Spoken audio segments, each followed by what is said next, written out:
ಕೃಷ್ಣನ ಬಾಲಲೀಲೆಯನ್ನು ವರ್ಣನೆ ಮಾಡ್ತಾ ಉದ್ಯಚ್ಚ ಕಬರಿ ಉದ್ಗಚ್ಚ ತತ್ಕಬರಿ ಪ್ರಸೂನ ನಿಕರಾಂ ವೈರಾಗ್ಯ ಭಾಗ್ಯ ಪ್ರಿಯ ಸದ್ಗೀತಾತ್ಮಯಶೋನುವರ್ಣನ ಪರಾಂ ಜ್ಞಾನಾನುಮೋದಿ ಹರಿ ದದ್ನೋ ನಿರ್ಮತನೋದ್ಯತಾಂ ಸಮುದಿತ ಪ್ರೇಮ ಹೃದಾರಾಂ ನಿಜ ಪ್ರೇಮ್ಣ ಮಂದಮುಪಜಗಾಮ ಜನನೀಂ ಭಕ್ತೈಕವಶ್ಯ ಪ್ರಭು. ಒಮ್ಮೆ ನಂದಗೋಪನ ಪತ್ನಿಯಾದ ಯಶೋಧಾದೇವಿ ಮೊಸರು ಕಡಿತಾ ಇದ್ಲಂತೆ. ಕೃಷ್ಣ ಪರಮಾತ್ಮ ಮೆತ್ತಿಗೆ ಹೆಜ್ಜೆ ಇಟ್ಕೊಂಡು ಬಂದು ಪುಟ್ಟ ಕೃಷ್ಣ ಅಮ್ಮನ ಕುತ್ತಿಗೆಗೆ ಎರಡೂ ಕೈ ಹಾಕಿ ಬೆನ್ನಿಂದ ಜೋತಾಡ್ಲಿಕ್ಕೆ ಶುರು ಮಾಡ್ದ ಅಂತ ಇದು ಕತೆ. ಇದರೊಳಗೆ ಏನೆಲ್ಲ ಪ್ರಮೇಯವಾದಿರಾಜರಿಟ್ಟಿದ್ದಾರೆ ಅಂದರೆ ವೈರಾಗ್ಯ ಭಾಗ್ಯ ಪ್ರಿಯ ಹರಿಹಿ, ಜ್ಞಾನಾನುಮೋದಿ ಹರಿಹಿ, ಭಕ್ತೈಕ ವಶ್ಯ ಪ್ರಭು. ಇದು ಮೂರು ದೊಡ್ಡ ಪ್ರಮೇಯಗಳನ್ನು ವಾದಿರಾಜರು ವರ್ಣನೆ ಮಾಡ್ತಾ ಇದ್ದಾರೆ. ಭಗವಂತ ಎಂಥವ, ಭಗವಂತನಿಗೆ ಏನು ಇಷ್ಟ ಆಗುತ್ತೆ, ನಮ್ಮಲ್ಲಿ ಏನು ಇಷ್ಟ ಆಗುತ್ತೆ ದೇವರಿಗೆ. ನಮ್ಮದು ದೊಡ್ಡ ಮನೆ ಇದ್ರೆ ಇಷ್ಟ ಆಗತ್ತಾ? ಇಷ್ಟ ಆಗಲ್ಲಂತೆ ದೇವರಿಗೆ. ನಿಮ್ಮ ಮನೆ ಎಷ್ಟು ದೊಡ್ಡದು ನೋಡಲ್ಲ, ನಿಮ್ಮ ಮನಸ್ಸು ದೇವರಿಗಾಗಿ ಎಷ್ಟು ವಿಶಾಲವಾಗಿದೆ.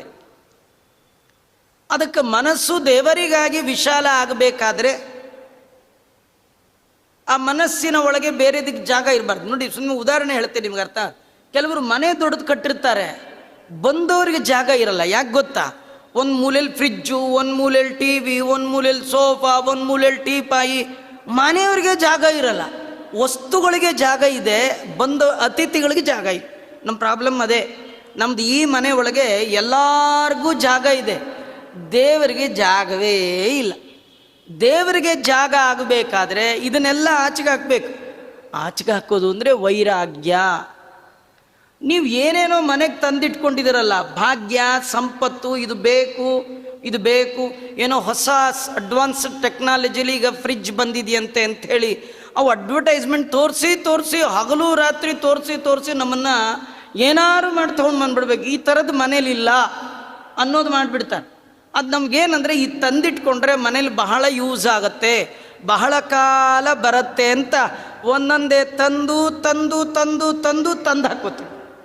ಆದರೆ ನಿಜವಾಗಿಯೂ ಈ ಭೂಮಿಗೆ ನಮ್ಮನ್ನು ಯಾರು ತಂದ ಅವನ್ನೇ ನಾವು ತರಲ್ಲ. ನೀ ತಂದೆ ನಾ ಬಂದೆ. ಈ ಫ್ರಿಜ್ಜು ನಮ್ಮನ್ನು ನೋಡಿ ಹಾಗನ್ನತ್ತೆ, ನೀ ತಂದೆ ನಾ ಬಂದೆ ಅಂತ. ನಿಜವಾಗಿಯೂ ಫ್ರಿಜ್ಜನ್ನು ತಂದದ್ದು ಯಾರು? ಫ್ರಿಜ್ಜಿಗೆ ತಂದೆ ಯಾರು? ನಾನೇ. ನಾ ತಂದೆ, ಅದಕ್ಕೆ ಅದು ಬಂದದ್ದು.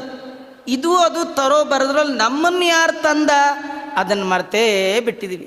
ನೀ ತಂದೆ ನಾ ಬಂದೆ ಅಲ್ವಾ? ತಂದೆಯನ್ನು ಮರೆತರೆ ಆ ಮಕ್ಕಳು ಎಷ್ಟು ಕೃತಜ್ಞರ್ರಿ. ಆ ತಂದೆ ತಾಯಿಗಳು ಮಕ್ಕಳಿಗಾಗಿ ಎಷ್ಟು ಮಾಡಿರ್ತಾರೆ. ನಿಮಗೆ ಆಶ್ಚರ್ಯ.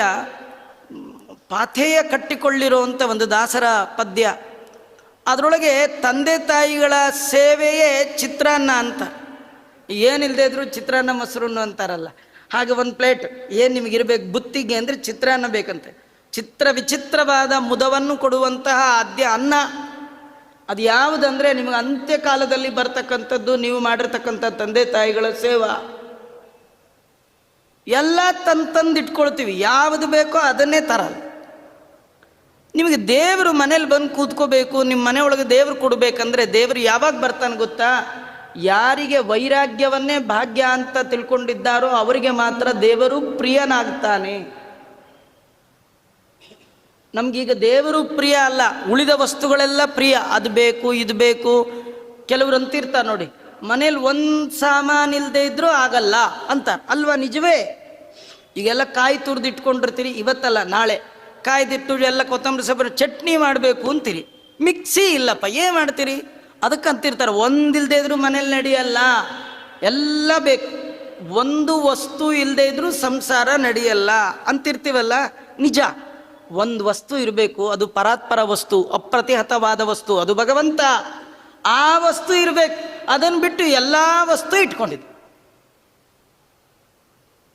ಇವಳು ನೋಡಿ, ದೇವರು ಯಾವಾಗಲೂ ಕಂಡದ್ದು ಯಾವಾಗ ಅಂದರೆ ಇಲ್ಲ ಮೊಸರು ಕಡಿಯುವಾಗ, ಇಲ್ಲ ಹಾಲು ಕರಿಯುವಾಗ ಅಲ್ವಾ? ಇದೇ ಕಥೆಗಳನ್ನೇ ಹೇಳ್ತಾರೆ.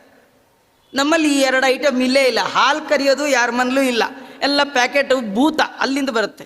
ನಂದಿನಿ ಬೂತ್, ಆ ಭೂತದಿಂದ ಬರೋದನ್ನು ಕುಡ್ಕೊಂಡು ಕೂತ್ಬಿಟ್ಟಿದ್ದೀವಿ. ಕರಿಯೋ ಶಬ್ದವೇ ಇಲ್ಲ. ಕರಿಯೋದಿದ್ದಿದ್ರೆ ಅದಕ್ಕೆ ನೀರಿಡ್ತಿದ್ರಿ, ಕರಿಯೋದಿದ್ದಿದ್ರೆ ಅದಕ್ಕೆ ಹುಲ್ಲು ಹಾಕ್ತಿದ್ರಿ. ಸೇವಾ ಮಾಡಿ ಹಾಲು ತಗೊಂಡ್ರೆ ದೇವ್ರು ಬಂದ್ಬಿಡ್ತಾರೆ. ನಮ್ಮ ಸೇವಾ ಇಲ್ಲ, ಕಾಸು ಕೊಡೋದು ಹಾಲು ತರೋದು. ದೇವರೆಲ್ಲಿಂದ? ದೇವ್ರು ನಮಗೇನು ಸಂಬಂಧ ಅಂತ ಬರಲ್ಲ ಅಂತ. ಆಮೇಲೆ ಇವಳು ಕೃಷ್ಣ ಪರಮಾತ್ಮ ಯಾವಾಗ ಬಂದ ಅಂದರೆ ಮೊಸರು ಕಡಿಯುವಾಗ ಬಂದಂತೆ. ಏನು ಕಥೆ ಗೊತ್ತಾ? ಇವಳು ಮನೆಯೊಳಗೆ ಬೇಕಾಷ್ಟು ಜನ ಆಳು ಕಾಳು ಇದ್ದರು. ಯಾರ ಮನೇಲಿ? ನಂದಗೋಪ ಯಶೋದೆ ಮನೇಲಿ ತುಂಬ ಜನ ಇದ್ದರು. ಅವಳು ಎಲ್ಲ ಕೆಲಸ ಎಲ್ಲರಿಗೂ ಹೇಳಿ ತಾನು ಪುರ್ಸೊತ್ತು ಮಾಡಿಕೊಂಡು ಮೊಸರು ಕಡಿಲಿಕ್ಕೆ ಕೂತ್ಕೊಳ್ತಿದ್ಲಂತ. ಮೊಸರು ಕಡಿತಾ ಇರುವ ಕೃಷ್ಣ ಬಂದದ್ದು. ನೀವು ನಿಮ್ಮನೇಲಿ ಮೊಸರು ಕಡಿದ್ರೆ ಕೃಷ್ಣ ಬರ್ತಾನೆ. ಇವೆಲ್ಲ ಹಾಲು ಮೊಸರು ಕಡಿಯೋದು, ಬೆಣ್ಣೆ ತೆಗೆಯೋದು, ಇವೆಲ್ಲ ಕೃಷ್ಣನ ಓಡಾಟಕ್ಕೆ ಸಿದ್ಧತೆಗಳು. ಅದ್ರಲ್ಲಿ ನಮ್ಮಲ್ಲಿ ಮೊಸರು ಕಡಿಯೋ ಸಂಪ್ರದಾಯವೇ ಇಲ್ಲ. ಕಡಿಯೋಕ್ಕೇನಿದ್ರಲ್ವ? ಏನಿಲ್ಲೇ ಇಲ್ಲ. ಮೊಸರೊಳಗೂ ಏನಿಲ್ಲ. ಅವು ಹಾಲು ಬರುವಾಗಲೇ ಅದರೊಳಗಿರುವಂತಹ ಅದು ಏನು ಫ್ಯಾಟ್ ತೆಗೆದೇ ಕೊಟ್ಬಿಟ್ಟಿರ್ತಾರೆ. ನೀವು ಕಡಿದು ಎಪ್ಪಾಕಿ ಯಾವ ಕರಿಯೋ ಕಾರ್ಯಕ್ರಮವೂ ಇಲ್ಲ. ಬೆಣ್ಣೆ ರೆಡಿ ಸಿಗತ್ತೆ, ತುಪ್ಪ ರೆಡಿ ಎಲ್ಲ ರೆಡಿ ಸಿಗತ್ತೆ. ದೇವರೊಬ್ಬ ರೆಡಿ ಸಿಗಲ್ಲ. ದೇವ್ರನ್ನ ರೆಡಿ ಮಾಡಬೇಕಾದ್ರೆ ಇದನ್ನೆಲ್ಲ ನೀವು ಮನೇಲಿ ಮಾಡಬೇಕು. ಇದು ಏನು ಕಥೆ? ಏನು ಕಥೆ ಅಂದರೆ ಇಷ್ಟೇ ನೋಡಿ. ಇಡೀ ಟೋಟಲ್ ಕತೆ, ದೇವರು ಬೆಣ್ಣೆ ತಿನ್ಲಿಕ್ಕೆ ಬರ್ತಾನೆ. ಅವನು ಇನ್ನೇನೋ ಕೇಕ್ ತಿನ್ಲಿಕ್ಕೋ, ಇನ್ನೇನೋ ಮಿಕ್ಸ್ಚರ್ ತಿನ್ಲಿಕ್ಕೋ, ನಿಮ್ದೇನೋ ತಿಂಡಿ ತೀರ್ಥ ತಿನ್ಲಿಕ್ಕೆ ಬರಲ್ಲ. ಕೃಷ್ಣ ಬರೋದು ಬೆಣ್ಣೆ ತಿನ್ಲಿಕ್ಕೆ. ಆ ಬೆಣ್ಣೆ ಮಡೀಲಿ ಮಾಡಬೇಕು. ಆ ಮಡೀಲಿ ಮಾಡಿ ಮನೆಯಲ್ಲೇ ಮಾಡಬೇಕು. ಮನೆಯಲ್ಲಿ ಮಾಡಬೇಕಂದ್ರೆ ಎಲ್ಲ ರಾ ಮೆಟೀರಿಯಲ್ಲು ಮನೆಯಲ್ಲೇ ಇರಬೇಕು. ಅದು ಮೊದಲು ಹಾಲು ಬರೋದು ಹಸುನ ಚೆನ್ನಾಗಿ ನೋಡ್ಕೋಬೇಕು. ಅದು ಒಳ್ಳೆಯ ಹಾಲು ಕೊಡಬೇಕು. ಇದೆಲ್ಲ ಕತೆ ಗೊತ್ತಿದೆ ನಿಮಗೆ. ಹಾಲು ಕಾಯಿಸ್ಬೇಕು, ಹೆಪ್ಪ ಹಾಕಬೇಕು, ಆಮೇಲೆ ಅದು ಮೊಸರಾಗಬೇಕು, ಕಡಿಬೇಕು, ಬೆಣ್ಣೆ ತೆಗಿಬೇಕು, ಆ ಬೆಣ್ಣೆ ತೆಗೆದಿಡಬೇಕು. ಇಷ್ಟೆಲ್ಲ ಪ್ರೋಸೆಸ್ ಆದಮೇಲೆ ಬೆಣ್ಣೆ ಕಳ್ಳ ಕೃಷ್ಣ ಬರ್ತಾರೆ. ಇದು ಆಧ್ಯಾತ್ಮ ಚಿಂತನೆ. ಏನು ಹಾಲಂದ್ರೆ ಯಾವುದು? ಇವ್ಯಾವ ಹಾಲಲ್ಲ. ಈ ಹಸು ಹಾಲು ಅಲ್ಲೇ ಅಲ್ಲ. ಕೃಷ್ಣನೇ ಒಂದು ಹಾಲು ಹೇಳಿದ್ದಾನೆ. ಆ ಹಾಲು ತೊಗೊಂಡು ಬರ್ಬೇಕು. ಅದು ಎಲ್ಲಿ ಸಿಗುತ್ತೆ? ಸಿಗೋದಲ್ಲ ಅದು. ಸರ್ವೋಪನಿಷದೋ ಗಾವಃ ದೋಗ್ಧ ಗೋಪಾಲನಂದನ ಪಾರ್ಥೋ ವತ್ಸಃ ಸುದೀರ್ಭೋಕ್ತ ದುಗ್ಧಂ ಗೀತಾಮೃತಂ ಮಹತ್. ಹಾಲು ಯಾವ ಆಚಾರ್ಯ? ಈ ಹಾಲು ಯಾವ ಪಾತ್ರೆಗೆ ಹಾಕಿಸ್ಕೋಬೇಡಿ. ಇದೇ ಪಾತ್ರೆ ಅಂದು ಒಂದೇ, ಪಾತ್ರ ಅಂದರೂ ಒಂದೇ. ನಮ್ಮನೆ ಒಳ್ಳೆ ಸತ್ಪಾತ್ರರು ಬಂದಿದ್ರು ಅಂತಾರೆ ಅಲ್ವಾ? ನಮ್ಮಲ್ಲಿ ಪಾತ್ರ ಅಂದ್ರೆ ಏನು ಗೊತ್ತಾ? ಆ್ಯಕ್ಟಿಂಗ್. ಅವ್ರಿಗೆ ಆ ಪಾತ್ರ ಹೌದು. ನಮಗೆ ತಮ್ಮನಿಗೆ ನಾವು ಅಣ್ಣನ ಪಾತ್ರ, ಅಪ್ಪನಿಗೆ ನಮ್ಮದು ಮಗನ ಪಾತ್ರ, ಹೆಂಡತಿಗೆ ಗಂಡನ ಪಾತ್ರ. ಎಲ್ಲ ಪಾತ್ರಗಳನ್ನು ಮಾಡುವ ಪಾತ್ರೆ ನಾವೇ. ಈ ಪಾತ್ರೆ ಒಳಗೆ ಗೀತಾ ಅನ್ನುವ ಹಾಲನ್ನು ಹಾಕಿಸ್ಕೊಳ್ಬೇಕು. ಈ ಹಾಲು ಬಂತು ಅಂತ ಅರ್ಜೆಂಟಿಗೆ ನೀವು ಪಾತ್ರೆ ಹಿಡಿದ್ಬಿಟ್ರೆ ಹಾಲು ಹಾಳಾಗಿ ಹೋಗ್ಬಿಡುತ್ತೆ. ಅದಕ್ಕೆ ಮೊದಲು ಏನು ಮಾಡಬೇಕಂದ್ರೆ ಪಾತ್ರೆನ 2-3 ಸತಿ ತೊಳಿಬೇಕು. ಹಾಗೆ ಈ ಮನದ ಮುಸುರೆ ತೊಳೆಯಬೇಕು. ಈ ದೇಹದ ಒಳಗೆ ಕ್ಲೀನ್ ಇಲ್ಲ. ಎಷ್ಟು ಕಿವಿಗೆ ಹಾಲು ಹಾಕ್ಸ್ಕೊಂಡ್ರು, ಎಷ್ಟು ಪುರಾಣ ಕೇಳಿದ್ರು ಅದು 2ನೇ ಪ್ರೋಸೆಸ್ಸಿಗೆ ಹೋಗೋಲ್ಲ. ಹಾಲು ಹಾಕಿಸ್ಕೊಂಡ್ರೆ ಸಾಲದು. ಕೆಲವರು ಹಾಲು ಹಾಕಿಸ್ಕೊಂಡು ಮನೇಲಿಟ್ಟು ಮರ್ತು ಹೋಗಿಬಿಡ್ತಾರೆ. 2-3 ದಿವಸ ಬಿಟ್ಟರೆ ಹಾಲು ಹಾಳಾಗಿಬಿಡುತ್ತೆ. ಹಾಲು ಉಳಿಯಲ್ಲ. ಹಾಲು ತುಂಬ ಉಳಿಬೇಕಂದ್ರೆ ಏನು ಮಾಡ್ಬೇಕು ಹೇಳಿ? ಫ್ರಿಜ್ಜಲ್ಲಿಡೋದಲ್ಲ, ಹಾಲನ್ನು ಕಾಯಿಸ್ಬೇಕು. ಹಾಗೆ ಬರೀ ಕೇಳ್ಕೊಂಡು ಮನೆಗೆ ಹೋಗ್ಬಿಟ್ರೆ ಏನು ಪ್ರಯೋಜನ ಇಲ್ಲ. ತುಂಬ ಜನ ಕೇಳಿದ್ದೇ ಒಂದು ಜಂಬ. ನಾವು ಎಷ್ಟು ಕೇಳಿದ್ದೀನಿ, ಏನು ತೊಗೊಂಡು ಹಾಲು ಹಾಕ್ಸ್ಕೊಂಡು ಜಂಬ ಪಟ್ಟರೆ ಪ್ರಯೋಜನ ಇಲ್ಲ. ಹಾಲು ಬೆಣ್ಣೆ ಆಗುವ ತನಕ ಅದು ಉಳಿಬೇಕಾದ್ರೆ ತುಂಬ ಪ್ರೋಸೆಸ್ ಆಗಬೇಕು, ಸಂಸ್ಕಾರ ಆಗಬೇಕು. ಹಾಲು ಉಳಿಬೇಕಾದ್ರೆ ಏನು ಮಾಡಬೇಕು? ಕಾಯಿಸ್ಬೇಕು. ಕಾಯಿಸೋದು ಅಂದರೂ ಕೂಡ ಸರಿಯಾಗಿ ಕಾಯಿಸ್ಬೇಕು. ಈಗಿನ ಕಾಲದಲ್ಲಿ ಕಾಯಿಸುವ ಹಾಗಲ್ಲ. ಏನಂದರೆ ಈಗ ಟೆಂಪ್ರೇಚರ್ ಜಾಸ್ತಿ ಮಾಡಿಬಿಟ್ರೆ, ಫ್ಲೇಮ್ ಜಾಸ್ತಿ ಮಾಡಿಬಿಟ್ರೆ ಹಾಲು ತಳ ಹಿಡಿದು ಬಿಡುತ್ತೆ. ತಳ ಹಿಡಿದ್ರೆ ವಾಸನೆ, ಒಳ್ಳೆ ಮೊಸರಾಗಲ್ಲ, ಒಳ್ಳೆ ಬೆಣ್ಣೆ ಬರಲ್ಲ. ಅಗ್ಗಿಷ್ಟಿಗೆಲೇ ಕಾಯಿಸ್ಬೇಕು. ಅದನ್ನು ಸಣ್ಣ ಇಜ್ಜಲಲ್ಲಿ ಸಣ್ಣ ಕೆಂಡದಲ್ಲೇ ಕಾಯಿಸ್ಬೇಕು. ಅದಕ್ಕೆ ತಾಪ ಅಂತಾರೆ ಅಥವಾ ತಪ ಅಂತ ಕರೀತಾರೆ. ನೀವು ಶಾರೀರಿಕವಾಗಿ ಮಾಡಿದ್ದು ತಪ. ಈ ತಪ ಅಂದರೆ ಕಾಯ ವಾಚ ಮಾನಸಿಕವಾಗಿ ತಪ ಮಾಡಬೇಕು. ಹಾಲು ಹಾಕಿಸ್ಕೊಂಡ್ರೆ ಸಾಲದು, ಜೊತೆಗೆ ತಪ ಅಥವಾ ತಾಪ ಬೇಕು. ಇನ್ನೊಬ್ರು ಗೋಳೈಕೊಂಡ್ರೆ ಅವರು ಕೊಟ್ಟದ್ದು ತಾಪ, ಅದು ನೀವೇ ಮಾಡಿಕೊಂಡ್ರೆ ತಪ. ತಪ ಮಾಡಿ ಹಾಲು ಹಾಕಿಸ್ಕೊಂಡ್ರೆ ಕಾಯತ್. ಜೀವನದಲ್ಲಿ ಕಾಯ ವಾಚ ಮಾನಸಿಕವಾಗಿ ನೀವು ತಪಸ್ಸನ್ನು ಆಚರಣೆ ಮಾಡ್ತಾ ಇದ್ದರೆ ಹಾಕಿಸ್ಕೊಂಡ ಹಾಲು ಕಾಯತ್. ಹಾಲು ಕಾದ್ರೆ ಸಾಲದು, ಅದಿನ್ನೂ ಉಳಿಬೇಕಂದ್ರೆ ಅದನ್ನು ಆರಿಸ್ಬೇಕು. ಕಾದ ತಕ್ಷಣ ಹೆಪ್ಪಾಕಿದ್ರೆ ಹೋಯ್ತು. ಕಾಸಿದ್ದನ್ನು ಆರಿಸ್ಬೇಕು. ಆರಿಸೋದು ಅಂದ್ರೆ ಏನು ಗೊತ್ತಾ? ಕೇಳಬೇಕು, ಕೇಳಿ ತಪಸ್ಸು ಮಾಡಬೇಕು. ತಪಸ್ಸು ಮಾಡಿದ್ರೂ ಸಾಲದು, ತಾಳುವಿಕೆಗಿಂತನ್ಯ ತಪವೂ ಇಲ್ಲ. ತಾಳ್ಬೇಕು. ಕಾದ ತಕ್ಷಣ ಹೆಪ್ಪಾಕಕ್ಕೆ ಹೋಗಬೇಡಿ, ತಾಳಿ ಸ್ವಲ್ಪ ತಣ್ಣಗಾಗಲಿ. ತಣ್ಣಗಾಗೋದು ಅಂದರೆ ಜ್ಞಾನ ಪರಿಪಕ್ವ ಆಗಬೇಕು. ಹಾಲು ಕಾದ್ರೆ ಸಾಲದು, ಹೆಪ್ಪಿಗೆ ಪರಿಪಕ್ವ ಆಗಬೇಕು. ಆಮೇಲೆ ಅದು ಪರಿಪಕ್ವ ಆದಮೇಲೆ ಸ್ವಲ್ಪ ಮೊಸರು ಹಾಕಬೇಕು. ಮೊಸರು ಅಂದರೆ ಹುಳಿ ಹಿಂಡೋದು ಅಲ್ವಾ? ಸ್ವಲ್ಪ ಹುಳಿಯನ್ನು ಹಾಲಿಗೆ ಹಾಕೋದು. ಹುಳಿ ಹಿಂಡೋದು ಅಂದರೆ ಏನು ಗೊತ್ತಾ? ಜೀವನದಲ್ಲಿ ಅವ್ರು ಹೇಳೋ ಮಾತು ಇವ್ರು ಹೇಳೋ ಮಾತು ಕಿವಿಗೆ ಬೀಳ್ತಾ ಇರುತ್ತೆ, ಅದೇ ಹುಳಿ. ಅವ್ರು ಬರೀ ಪುರಾಣ ಮಾತ್ರ ಕೇಳ್ತೀನಿ, ನಾನು ಯಾರ ಮಾತು ಕೇಳಲ್ಲ ಅಂತ ನನಗೆ ಹೋಗಕ್ಕಾಗತ್ತಾ? ಬೀದಿಲಿ ಹೋಗೋ ಅವರೇನೋ ಹೇಳ್ತಾರೆ, ಎಲ್ಲ ಕೇಳಿ. ಆಲೋಡ್ಯ ಸರ್ವಶಾಸ್ತ್ರಾಣಿ ವಿಚಾರ್ಯ ಚ ಪುನಃ.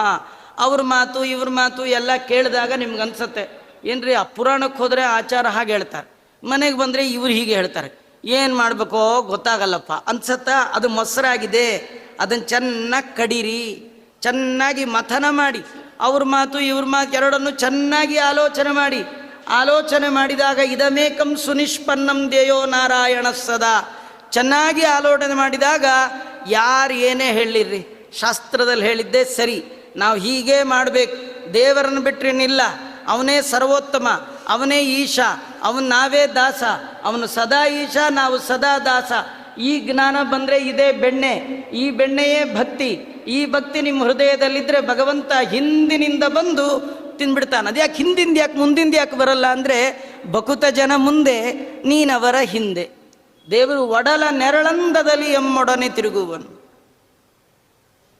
ಇಂಥ ಭಕ್ತಿ ಬೆಣ್ಣೆಯನ್ನು ನಿಮ್ಮ ಹೃದಯ ಅಂಗಳದಲ್ಲಿ ಸಿದ್ಧ ಮಾಡಿಕೊಂಡಿದ್ರೆ ಹಿಂದಿರುವ ಭಗವಂತ ತಾನೇ ಕೈ ಹಾಕಿ ತೆಗೆದುಬಿಡ್ತಾನೆ.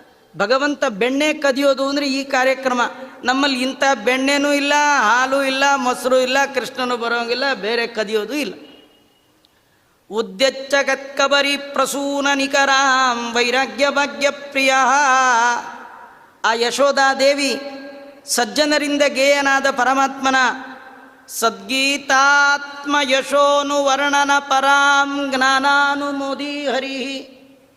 ವೈರಾಗ್ಯ ಭಾಗ್ಯ ಪ್ರಿಯನಾದ ಭಗವಂತ ಯಶೋದೆ ಮೊಸರು ಕಡಿತಾ ಸುಮ್ಮನೆ ಕಡಿತಿರ್ಲಿಲ್ಲಂತವಳು. ಅವಳೇನು ಮಾಡ್ತಾ ಇದ್ದಾಳೆ? ಭಗವಂತನ ಗುಣಗಾನ ಯಶೋಗಾಥೆಯನ್ನು ಹಾಡ್ತಾ ಇದ್ದಾಳೆ. ಯಶೋದೆ ನಮಗೆ ಇದರಿಂದ ಒಂದು ಮೆಸೇಜ್ ಕೊಡ್ತಾಳೆ, ಪಾಠ ಹೇಳ್ತಾಳೆ.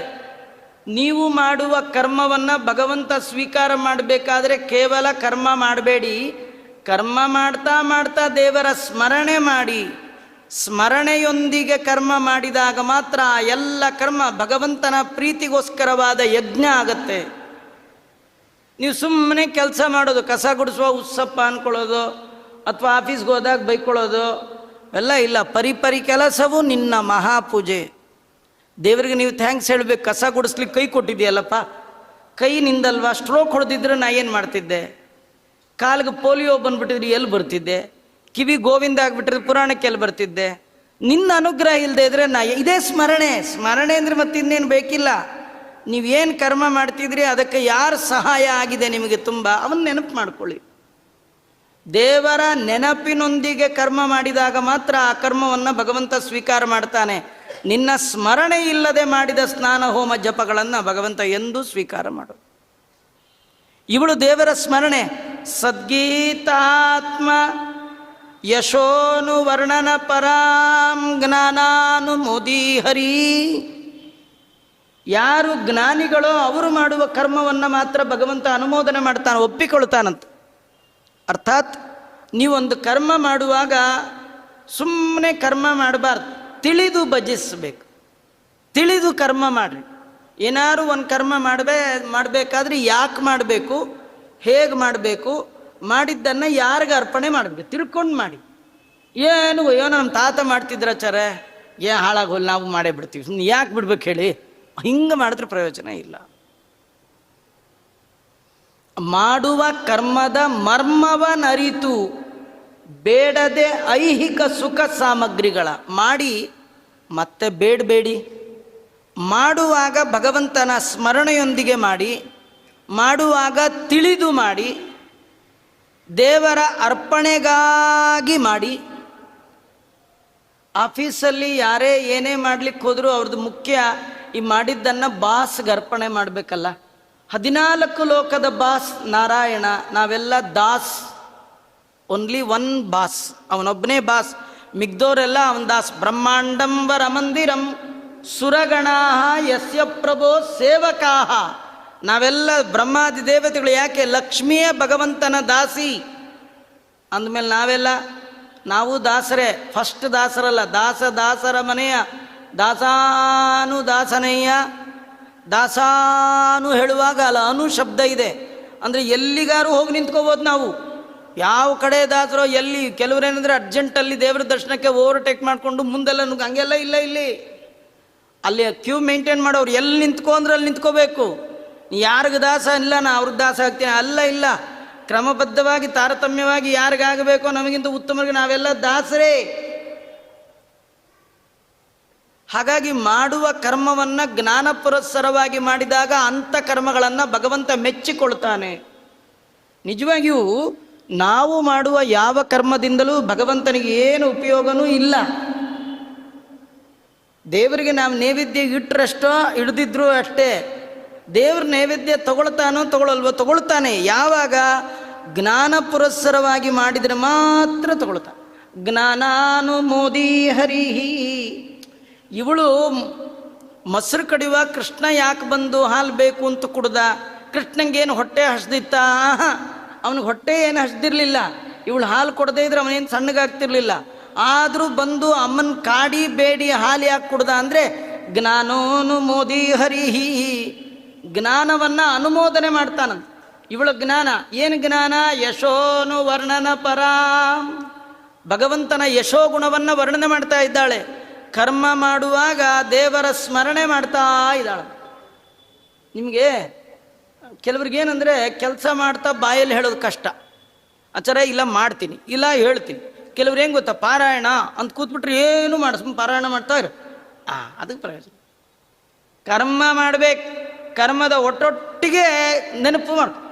ಆಗಲ್ವಲ್ಲ ಆಚಾರ, ಹಾಗಾದ್ರೆ ಒಂದು ಕೆಲಸ ಮಾಡಿ, ಮನೇಲಿ ಏನಾರು ಒಂದು ಹಾಕ್ಕೊಂಡ್ಬಿಡಿ, ದೇವರದ್ದು ಸಂಬಂಧಪಟ್ಟದ್ದು ಹಾಕ್ಕೊಂಡು ಕೆಲಸ ಮಾಡ್ತಾ ಇರಿ.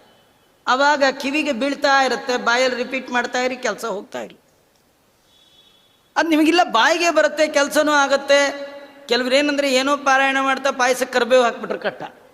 ಅಡುಗೆಗಿಟ್ಟು ಎಲ್ಲೋ ಪಾರಾಯಣ ಮಾಡ್ತಾ ಯಾವುದೋ ಮೂಡಲ್ಲಿ ಯಾವುದಕ್ಕೇನೋ ಹಾಕ್ಬಿಟ್ರೆ ದೇವರು ತಗೊಳ್ಳೋದಿರಲಿ, ಮನೇಲಿರೋ ಗಂಡನೇ ತಗೊಳ್ಳಲ್ಲ. 14 ಚಿಲ್ಲರೆ ದೈವಗಳ ಗಂಡ ಅವನು ಹೇಗೆ ತಗೊಳ್ತಾನೆ? ಹಾಗಾದ್ರೆ ಏನೋ ಮಾಡ್ತಾ ಏನೋ ಹೇಳ್ತಾ ಆಗ್ಬಿಟ್ರೆ ಕಟ್ಟನ. ಹಾಗಾದ್ರೆ ಅಭ್ಯಾಸ ಆಗೋವರೆಗೂ ಕಿವಿಗೆ ಒಳ್ಳೊಳ್ಳೆ ಶಬ್ದ ಬೀಳ್ತಾ ಇರಲಿ ಕೆಲಸ ಮಾಡಬೇಕಾದ್ರೆ. ನಿಮಗೆ ಒಳ್ಳೆ ಶಬ್ದ ಹೇಳಿ ಕೆಲಸ ಮಾಡೋಕ್ಕೆ ಬರುತ್ತೆ ಅಂದರೆ ಅವಾಗ ಒಳ್ಳೇದಾಯ್ತು. ಕರ್ಮಜ್ಞಾನ ಮಿಲಿತ ಆದಾಗ ಮಾತ್ರ ಭಗವಂತ ತಗೊಳ್ತಾನೆ. ಸುಮ್ಮನೆ ನಿಮ್ಗೊಂದು ಉದಾಹರಣೆ ಹೇಳ್ಬಿಡ್ತೀನಿ. ಮನೆಗೆ ಬಂದವರು ನೀರು ಕೊಡಿ ಅಂತಾರೆ. ಮನೆಗೆ ಬಂದವರು ನೀರು ಕೊಡಿ ಅಂತ ನೀವೇನು ಮಾಡ್ತೀರಿ? ಒಂದು ಸ್ಟೀಲೋ ತಾಮ್ರವೋ ಯಾವುದೋ ಲೋಟದಲ್ಲಿ ನೀರು ಕೊಡ್ತೀರಿ. ಅವ್ನು ಕುಡಿಯೋನು ನಾನು ಕೇಳಿದ ನೀರು ಲೋಟ ಯಾಕೆ ತಂದ್ರಿ ಅಂದರೆ ಲೋಟದಲ್ಲೇ ನೀರು ತರಬೇಕಲ್ವಾ? ಯಾರ್ಯಾರು ನೀರು ಕೇಳಿದ್ರೆ ನೀರು ಹುಯ್ತೀನಿ ಅಂದರೆ ಹಾಗೆ ಮಾಡಬಾರ್ದು. ಈ ಕರ್ಮ ಅನ್ನೋದು ಲೋಟ ಇದ್ದ ಹಾಗೆ, ಜ್ಞಾನ ಅನ್ನೋದು ನೀರಿದ್ದ ಹಾಗೆ. ಎರಡೂ ಇದ್ದರೆ ಕುಡಿಯೋನು ಅತಿಥಿ ಕೃಷ್ಣ ಸ್ವೀಕಾರ ಮಾಡ್ತಾನೆ. ಕೃಷ್ಣ ತಗೊಳ್ಬೇಕಾದ್ರೆ ಯಶೋನು ವರ್ಣನ ಪರಾಂ. ಕೃಷ್ಣನ ಗುಣಗಾನ ಮಾಡ್ತಾ ಕಸ ಗುಡಿಸ್ರಿ. ಕೃಷ್ಣ ಅಂದ್ಕೊಳ್ತಾನೆ, ಓಹೋ ಇವಳಿಗೆ ಇದು ನನ್ನ ಮನೆ ಅನ್ನೋ ಜ್ಞಾನ ಇಲ್ಲ, ಇದು ದೇವರ ಮನೆ ಅಂತ ತಿಳ್ಕೊಂಡು ಗುಡಿಸ್ತಾ ಇದ್ದಾಳೆ, ಹಾಗಾದ್ರೆ ಈ ಮನೆಗೆ ನಾನು ಹೋಗ್ಬೋದು ಅಂತ ಭಗವಂತ ಬರ್ತಾನೆ. ನಾವು ಕಸ ಗುಡಿಸುವಾಗ, ಬಟ್ಟೆ ಒಗೆಯುವಾಗ, ದೇವ್ರ ಪೂಜೆ ಮಾಡುವಾಗ ಹಾಗೆ ಮಾಡಲ್ಲ. ದೇವರ ಗುಣಗಾನ ಇರಲ್ಲ ನಮ್ಮಲ್ಲಿ. ಅಯ್ಯೋ ನನ್ನ ಹಣೆ ಬರ ನೋಡ್ರಿ, ನನ್ನ ಗ್ರಾಚಾರ, ಈ ಮನೇಲಿ ಇಷ್ಟು ಜನ ಇದ್ದಾರೆ, ಕಸ ಮಾತ್ರ ನಾನೇ ಗುಡಿದು ಸಾಯಿಸ್ಬೇಕು, ಎಲ್ಲ ನಾನೇ ಮಾಡಿ ಸಾಯ್ಬೇಕು ಅಂತ ಬೈಕೊಂಡು ಮಾಡ್ತೀವಿ ವಿನಃ ಅಲ್ಲಿ ದೇವರ ಗುಣಗಾನವೇ ಇಲ್ಲಲ್ಲ. ದೇವರ ಪೂಜೆ ಕಾಲದಲ್ಲೂ ಅದೇನೋ ಅಲ್ಲಿವರೆಗೂ ಎಲ್ಲ ಚೆನ್ನಾಗಿ ಮಾತಾಡ್ತಿರ್ತೀವಿ. ದೇವರ ಮನೆಯೊಳಗೆ ಹೋದ ತಕ್ಷಣ ಯಾಕೋ ಸೌಂಡೇ ಇಲ್ಲ, ಆಫ್. ಏನು ಮಂತ್ರ ಬರಲ್ಲ, ಸ್ತೋತ್ರ ಬರಲ್ಲ, ಒಂದು ಹಾಡು ಬರಲ್ಲ. ಬರ್ದಿದ್ರು ಬೇಡ ರೀ, ಇನ್ಯಾರ್ಯಾರನ್ನೂ ಬೈಕೊಂಡು ಕೆಲಸ ಮಾಡ್ತಿರ್ತೀವಿ. ದೇವ್ರ ಮನೇಲಿ ಕೂತಿರೋದು, ಹಾಲ್ನವ್ನು ಬಂದ ನೋಡು, ಪ್ರಾರಬ್ಧ 7:30 ಆದರೂ ಬರಲ್ಲ ನೋಡು, ಎಷ್ಟೊತ್ತಕ್ಕೆ ಅಡುಗೆ ಗಂಟೆ ಬಾಜಿ ಬಲಗೈಲಿ ಶಂಕ ಇರುತ್ತೆ, ಬಾಯಲ್ಲಿ ಈ ಮಾತು ಬರ್ತಿರುತ್ತೆ. ಹೋಯ್ತು. ಹಾಗೆ ಬರ್ತಾನೆ. ನಿಮ್ಮ ಅಭಿಷೇಕ ಹೇಗೆ ತಗೊಳ್ತಾನೆ, ನಿಮ್ಮ ಗಂಧ ಹೇಗೆ ತಗೊಳ್ತಾನೆ? ಒಂದು ಸಣ್ಣ ಕಥೆಯಲ್ಲಿ ವಾದಿರಾಜರು ಎಷ್ಟು ಪ್ರಮೇಯ ಇಡ್ತಾರೆ. ಉದ್ಗಚ್ಚ ತತ್ಕಬರಿ ಪ್ರಸೂನ ನಿಕರಾಂ ವೈರಾಗ್ಯ ಭಾಗ್ಯ ಪ್ರಿಯ ಸದ್ಗೀತಾತ್ಮ ಯಶೋನುವರ್ಣನ ಪರಾಂ ಜ್ಞಾನಾನುಮೋದಿ ಹರಿ ದದ್ನೋ ನಿರ್ಮತನೋದ್ಯತಾಂ ಸಮುದಿತ ಪ್ರೇಮಾಶ್ರುಧಾರಾಂ ನಿಜಂ. ಅವಳು ಬರೀ ಬಾಯಲ್ಲಿ ದೇವರ ಗುಣಗಾನ ಮಾಡ್ತಿರ್ಲಿಲ್ಲ. ಏನ್ ಗೊತ್ತಾ, ಕೆಲವರು ಬಾಯಲ್ಲಿ ಹೇಳ್ತಾರೆ, ಬಾಯಲ್ಲಿ ಹೇಳಿ ಕೈಯಲ್ಲಿ ಕರ್ಮ ಮಾಡಿದ್ರು ಸಾಲದು, ದೇವ್ರೊಟ್ಟು ಸುಲಭಕ್ಕೆ ಬರಲ್ಲ. ಅವನು ಇನ್ನೂ ಒಂದು ಹಂತ ಪರೀಕ್ಷೆ ಮಾಡ್ತಾನ. ಏನು ಗೊತ್ತಾ, ನೀವು ಹೇಳುವಾಗ ಅನುಭವಿಸಿ ಹೇಳ್ತಾ ಇದ್ದೀರೋ ಇಲ್ವೋ ನೋಡ್ತಾನ. ಈ ಕೆಲವರು ಮನೆಗೆ ಬಂದೋರ ಬನ್ನಿ ಬನ್ನಿ ಅಂತಾರೆ. ಅವರನ್ನುವಾಗಲೇ ಅವರಿಗೆ ನಾವು ಬಂದದ್ದು ಒಳ್ಳೆಯ ಅನುಭವ ಆಗ್ತಿಲ್ಲ ಅನ್ನೋದು ಗೊತ್ತಾಗ್ಬಿಡುತ್ತೆ ಬಂದವ್ರಿಗೆ, ಆ ಮಾತು, ಆ ವಾಯ್ಸಲ್ಲಿ ಅಲ್ವಾ. ಇವಳದು ಹಾಗಲ್ಲ. ಇವಳು ದೇವರ ಹಾಡನ್ನು ಹೇಳಿ ಕೆಲಸ ಮಾಡ್ತಾ ಇದ್ರೆ ಕಣ್ಣಲ್ಲಿ ಪ್ರೇಮಾಶ್ರುಧಾರಾಂ ಪರಾಂ ಆನಂದದ ನೀರು ಬರ್ತಿತ್ತಂತ. ಹಾಗೆ ಬರ್ಬೇಕಂತ. ದೇವರ ಕಥೆ ಕೇಳಿ ಆನಂದವಾಗಿ ಕಣ್ಣೀರು ಬರ್ಬೇಕಂತ. ಎಲ್ಲಿ ಕಣ್ಣೀರು ಬಂದದೆ ಅಲ್ಲ, ಇಲ್ಲೇ ಇಲ್ಲ ಆಚಾರ್ಯ. ಕಣ್ಣೀರು ಬರಲ್ಲಪ್ಪ. ಈಗ ನಾಳೆಯಿಂದ ಪುರಾಣಕ್ಕೆ ಬರೋಣ ಬೇಡ? ಪುರಾಣ ಕೇಳಿದ್ಮೇಲೆ ಕಣ್ಣೀರು, ಆನಂದದ ಕಣ್ಣೀರು ಬರಬೇಕು, ರೋಮಾಂಚನ ಆಗಬೇಕು, ಕಣ್ಣು ನೀರು ಬರಬೇಕು, ಎಲ್ಲ ಕಥೆಯಲ್ಲಿ ಹೇಳ್ತಾರೆ. ನಮಗೆ ಬರಲ್ಲ, ರೋಮಾಂಚನವೂ ಆಗಲ್ಲ, ಕಣ್ಣೀರು ಬರಲ್ಲ. ಅಲ್ಲ, ಬರೋದೇ ಇಲ್ಲನೋ ಪುರಾಣದಲ್ಲಿ ಬರಲ್ಲನೋ ವಿಚಾರ ಮಾಡಿ ಸ್ವಲ್ಪ. ನಮ್ಮ ಕಣ್ಣಲ್ಲಿ ನೀರೇ ಬರಲ್ವೋ, ರೋಮಾಂಚನವೇ ಆಗಲ್ವೋ, ಅಥವಾ ಪುರಾಣದಲ್ಲಿ ಬರಲ್ವೋ? ನಮ್ಗೇನು ಗೊತ್ತಾ, ನಮ್ಮ ಪ್ರಾಬ್ಲಮ್ಮು ಪುರಾಣದಲ್ಲಿ ಬರಲ್ಲ, ಬೇರೆ ಕಡೆ ಕಣ್ಣೀರು ಬರುತ್ತೆ. ಈ ಸೀರಿಯಲ್ ನೋಡುವಾಗ ಸೀರಿಯಸ್, ಯಾರನ್ನ ಯಾರೋ ಗುದ್ದಿರ್ತಾರೆ, ಇವನು ಅಳ್ತಾ ಕೂತ್ಬಿಟ್ಟಿರ್ತಾರೆ. ನಿಮಗೆ ಕಣ್ಣೀರು ಬರಲ್ಲ ಅಲ್ಲ, ಬರುತ್ತೆ. ಎಲ್ಲಿ ಬರಬೇಕೋ ಅಲ್ಲಿ ಬರ್ತಿಲ್ಲ, ಅದು ಬಂದಿರೋದು ಪ್ರಾಬ್ಲಮ್. ನಾವು ಪುರಾಣನ ಅಷ್ಟು ಸೀರಿಯಸ್ ಆಗಿ ತಗೊಳ್ಳಲ್ಲ, ಲೈಟಾಗಿ ತಗೊಳ್ತೀವಿ. ಏನು ನೋಡಿ ಆಚಾರ್ಯ 7ರಿಂದ 8 ದೇವ್ರ ಕಥೆ ಕೇಳ್ಬೇಕಂತೆ, ಹೋಗಿ ಕೂತಿರ್ತೀನಿ, ಎತ್ತು ಬರ್ತೀನಿ. ಅಷ್ಟೇ, ನಮ್ದು ಇನ್ವಾಲ್ವ್ಮೆಂಟ್ ಇಲ್ಲ. ಅವಳು ಇನ್ವಾಲ್ವ್ಮೆಂಟ್ ಇಲ್ಲದೆ ಹೇಳ್ತಿರ್ಲಿಲ್ಲ. ಅವಳು ಯಶೋನೋ ಭಗವಂತನ ಯಶೋಗಾಥೆಯನ್ನು ಹೇಳುವಾಗ ತನ್ಮಯತೆ ಬಂದ್ಬಿಡೋದು. ಈಗ ಅವಳ ಕಣ್ಣಲ್ಲಿ ನೀರು ಬರೋದಪ್ಪ. ಅಲ್ಲ, ಅವಳು ಯೋಗ್ಯತೆ ನಾವು ಎಕ್ಸ್ಪೆಕ್ಟ್ ಮಾಡ್ಲಿಕ್ಕೆ ಸಾಧ್ಯನೇ ಇಲ್ಲ. ಅವಳು ಎತ್ತರದ ಯೋಗ್ಯತೆ, ಸಾವಿರ ವರ್ಷ ತಪಸ್ಸು ಮಾಡಿದವರಿಗೆ ಬರುವ ಯೋಗ್ಯತೆಯನ್ನು ನಾವಿವತ್ತೇ ಬೇಕಂದ್ರೆ ಬರಲ್ಲ. ಕೇಳ್ತಾ ಇರ್ಬೇಕು, ಹೇಳ್ತಾ ಇರ್ಬೇಕು, ಪ್ರಯತ್ನ ಇರಬೇಕು. ಅವನು ಕೊಟ್ಟರೆ ಕೊಡ್ಬೋದು, ಬಿಟ್ಟರೆ ಬಿಡ್ಬೋದು. ರೋಮಾಂಚನ ನೀವು ಉಪ್ಪು ಅಂದ್ಕೊಂಡ್ರೆ ಫ್ಯಾನ್ಗೆ ಹಾಕಿದ್ರೆ ಕೂದಲೆಲ್ಲ ನಿಲ್ಲಲ್ಲ. ಒಳಗಿರೋ ಭಗವಂತ ಅವನು ಮಾಡಬೇಕು. ಅವನು ಮಾಡಿದ್ರೆ ಉಂಟು, ಇಲ್ಲದೇ ಇರಲಿಲ್ಲ. ಅದು ಪಕ್ವತ ಬಂದಾಗ ಆಗುತ್ತೆ. ನೀವು ಅಕ್ಕಿ ತೊಳೆದು ನೀರಿಟ್ಟ ತಕ್ಷಣ ಯಾಕೋ ಕುದಿಲಿಲ್ಲ ಅಂದರೆ ಹಂಗೆ ಕುದಿಯಲ್ಲ, ಅದು ಟೈಮ್ ಬೇಕು. ಹೇಗೋ ಹಾಗೆ ಇವತ್ತು ಒಂದೇ ದಿನ ಪುರಾಣ ಕೇಳಿ ಕಣ್ಣಲ್ಲಿ ಆನಂದಾಶ್ರು ಬರಬೇಕು, ಬರಲ್ಲ ರೀ. ವರ್ಷ ಜನ್ಮಾಂತರದಲ್ಲಿ ಭಗವಂತನ ಕಥೆ ಕೇಳಿ ಕೇಳಿ ಕೇಳಿ ಕೇಳಿ ಕೇಳಿ ಪಕ್ವ ಆಗಬೇಕು. ಆಗ ಮಾತ್ರ ಏಕಕಾಲಕ್ಕಾಗತ್ತೆ. ಹೃದಯದಿ ರೂಪವು, ವದನದಿ ನಾಮವು, ಉದರದಿ ನೈವೇದ್ಯವು, ಶಿರದಿ ನಿರ್ಮಾಲ್ಯವ ಧರಿಸಿದ ಕೋವಿದರ ಮನೆ ಬಾಗಿಲು ಕಾಯುವ ಈ ಪ್ರಸಂಗ ಒಟ್ಟೊಟ್ಟಿಗೆ ಬರಬೇಕಂತಾದರೆ ಅದು ತುಂಬ ಪರಿಪಕ್ವತಾ ಬೇಕು. ಇವಳು ಮೊಸರನ್ನು ಕಡಿತಾ ಪ್ರೇಮಾಶ್ರುಧಾರಾಂ, ಆ ಭಗವಂತನಲ್ಲಿ ಭಕ್ತಿ ಉದ್ರೇಕದಿಂದ ಕಣ್ತುಂಬಿ ನೀರು ಬರ್ತಿತ್ತು, ಆನಂದದ ಕಣ್ಣೀರು. ನಿಜ ಪ್ರೇಮಣ, ಭಗವಂತ ಅವನಿಗೆ ಗೊತ್ತಾಗೋದು. ಏನು ಗೊತ್ತಾ, ನಾವು ಮಾಡೋ ಕರ್ಮ ದೇವರು ನೋಡ್ತಾ ಇದ್ದಾನೆ ಎನ್ನುವ ಎಚ್ಚರಿಕೆಯಿಂದ ಮಾಡಿ ಖಂಡಿತ ಅನುಗ್ರಹ ಮಾಡ್ತಾರೆ. ನಮ್ಗೇನು ಗೊತ್ತಾ, ದೇವರ ಪ್ರಜ್ಞೆ ಇಲ್ಲ, ದೇವರ ಎಚ್ಚರಿಕೆ ಇಲ್ಲ. ನಮಗೆ ದೇವರು ಎಲ್ಲಿದ್ದಾನೆ ಅಂದರೆ ದೇವ್ರ ಮನೇಲಿ ಮಾತ್ರ, ಅಲ್ಲೆಲ್ಲ ಕೆಟ್ಟದ್ದು ಮಾಡಬಾರ್ದು, ಹೊರಗೆ ನಮ್ಮಿಷ್ಟ, ಎಲ್ಲಿ ಬೇಕಾದ್ರೆ ಏನು ಬೇಕಾದ್ರೆ ಮಾಡ್ಕೋಬೋದು, ಹಿಂಗೆ ಅನ್ಕೊಂಬಿಟ್ಟಿವಿ. ಹಂಗಿಲ್ಲ. ಮೊಸರು ಕಡಿಯೋದನ್ನು ದೇವರು ನೋಡ್ತಾ ಇದ್ದಾನೆ, ನಾ ಹೇಳೋ ಹಾಡು ದೇವರು ಕೇಳ್ತಾ ಇದ್ದಾನೆ. ನಂಬಿ ಕೆಟ್ಟವರಿಲ್ಲವೋ, ನಂಬಿಕೆ ಬರಲಿ, ದೇವರು ಕೇಳ್ತಾ ಇದ್ದಾನೆ, ನೋಡ್ತಾ ಇದ್ದಾನೆ. ಅದಕ್ಕೆ ನಿಜ ಪ್ರೇಮಣ ಅಂತ, ನಿಜವಾದ ಪ್ರೀತಿ ಭಗವಂತನಲ್ಲಿ, ನಿಜವಾದ ದಾಸ್ಯತ್ವ. ನಮಗೆ ದಾಸ್ಯತ್ವ ಇದೆ, ನಿಜವಾದ್ದಿಲ್ಲ. ನಿಜವಾದಂದರೆ ಆ ಪ್ರೀತಿಯಿಂದ ಭಗವಂತನಲ್ಲಿ ನಾವು ಮಾಡ್ತಾ ಇಲ್ಲ, ಭಗವಂತನ ಎಚ್ಚರಿಕೆಯೊಂದಿಗೆ ಮಾಡ್ತಾ ಇಲ್ಲ. ಭಗವಂತ ಅವಳ ನಿಜ ಪ್ರೀತಿಯನ್ನು ನೋಡಿ ಮಂದ ಅಂದರೆ ಮೆತ್ತಗಂತ. ಮಂದಂ ಉಪಜಗಾಮ ಜನನೀಂ, ತಾಯಿ ಹತ್ರ ಮೆತ್ತಗೆ ಬಂದಂತೆ. ಎರಡು ಅರ್ಥ. ಮೆತ್ತಗೆ ಬಂದ ಅಂದರೆ ದೇವರು ಓಡ್ಕೋತ ಬರಲಿಲ್ಲ ಅಂತ. ಯಾಕಂದರೆ ದೇವರು ಓಡ್ತಾ ಬಂದರೆ ಅವನ ಕಾಲಿನ ಗೆಜ್ಜೆ ಶಬ್ದ ಕೇಳುತ್ತಲ್ಲ, ಆಗ ಇವಳು ಹೇಳೋ ಹಾಡು ನಿಲ್ಲಿಸ್ಬಿಡ್ತಾಳೆ. ದೇವರಿಗೆ ಅವಳು ಹೇಳೋ ಹಾಡು ನಿಲ್ಲಿಸಬಾರ್ದು.